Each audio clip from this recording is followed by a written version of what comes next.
sejahtera Bapak Ibu Saudara-saudari terkasih dalam Kristus. Semoga saya menjumpai Anda dalam keadaan sehat walafiat, tetap semangat, tetap tersenyum karena Tuhan menyertai kita. Jumpa kembali dengan saya Pater Dion Damis SWD dalam Renungan Harian Embun Sabda, Kamis 3 Desember 2020, peringatan Santo Fransiskus Xaverius, Imam dan Pelindung Misi. Apa gunanya seorang memperoleh seluruh dunia, tetapi kehilangan nyawanya?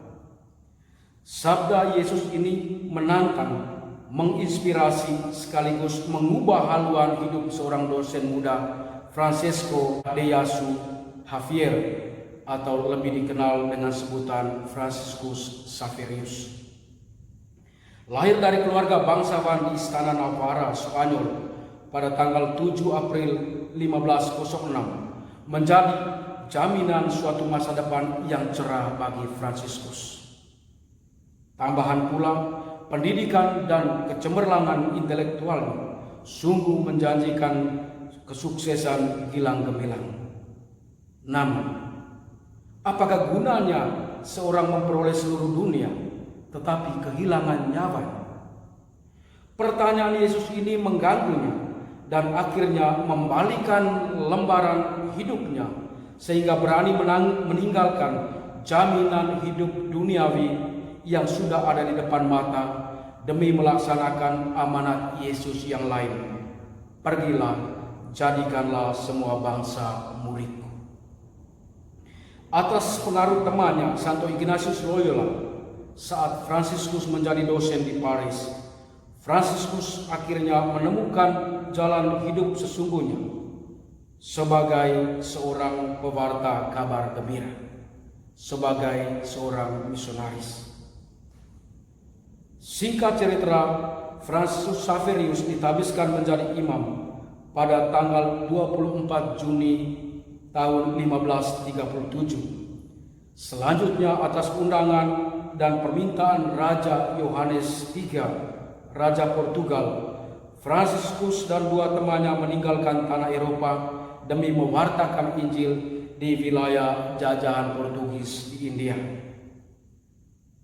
Perjalanan sulit dengan menggunakan kapal itu dimulai pada tanggal 7 April 1541 dan baru setahun berikutnya mereka menginjakkan kaki di Goa, India. Fransiskus berkarya di Goa, India Selatan. Di tempat tersebut, Fransiskus secara gemilang berhasil menawan hati banyak orang dan membaptis mereka. Keberhasilan ini didukung oleh pewartaannya yang menarik dan kesalehan hidupnya. Ia berani membela orang-orang pribumi dan orang-orang miskin yang ditindas oleh para penjajah. Tanpa segan, Fransiskus mencela para penjajah Portugis yang mengaku diri Katolik, tetapi cara hidupnya memalukan dan jauh dari pengakuan bibirnya. Keberhasilan Fransiskus di India tidak mengekang dorongannya untuk menjangkau semakin banyak orang. Semangat inilah yang membawanya ke Malaka, ke Maluku, ke Ternate, ke Pulau Moro, Filipina Selatan, lalu ke Jepang dan Cina daratan.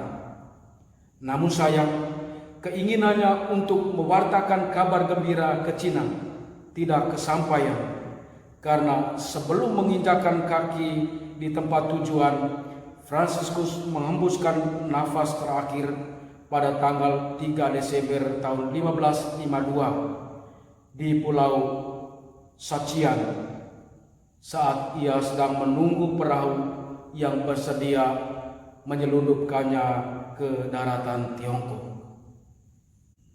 Saudara-saudara terkasih, hari ini kita memperingati seorang tokoh besar, misionaris ulung, pelindung misi yang mempersembahkan seluruh hidupnya untuk mewartakan kabar gembira.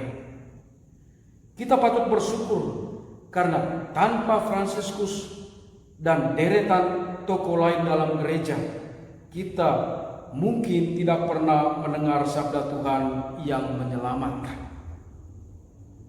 Fransiskus meninggalkan kita teladan hidup sekaligus tantangan untuk terus menjalankan karya misi. Karena pada hakikatnya gereja itu misioner. Setiap orang yang dibaptis pada hakikatnya adalah misionaris, utusan. Gereja hadir bukan hanya untuk membangun gedung gereja yang megah berharga miliaran rupiah, bukan hanya untuk merayakan liturgi secara meriah, dan bukan pula hadir hanya untuk menjadi aktivis sosial. Yang paling penting dari semuanya itu, gereja hadir dan ada untuk mewartakan kabar gembira, untuk mewartakan Injil. Perintah Tuhan yang kita dengar dalam Injil hari ini tetap berlaku. Pada zaman ini tentu konsep, cara dan pola misi berbeda jauh dari zaman Fransiskus. Namun kesadaran, semangat dan motivasi kita seharusnya tidak pernah berubah sepanjang zaman. Tugas sebagai misionaris tidak hanya untuk berkhotbah dan mengajar orang, tetapi menghadirkan kabar gembira atau mewartakan Allah yang menyelamatkan lewat tindakan, lewat karya-karya kita setiap hari. Dan hal ini seharusnya kita mulai dari lingkungan dan dari orang-orang yang dekat dengan kita. Untuk menjadi misionaris, tuntutan paling pertama adalah kemampuan untuk keluar dari tembok-tembok egoisme kita yang selalu memikirkan diri sendiri, kepentingan diri sendiri, bahkan memfokuskan perhatian hanya pada kesucian diri sendiri. Kemampuan untuk menerobos keluar, menjangkau semakin banyak orang. Semoga kita memiliki kesadaran seperti yang dimiliki oleh Santo Paulus dalam bacaan pertama hari ini, yang merasa celaka jika aku tidak mewartakan Injil. Tuhan sertamu.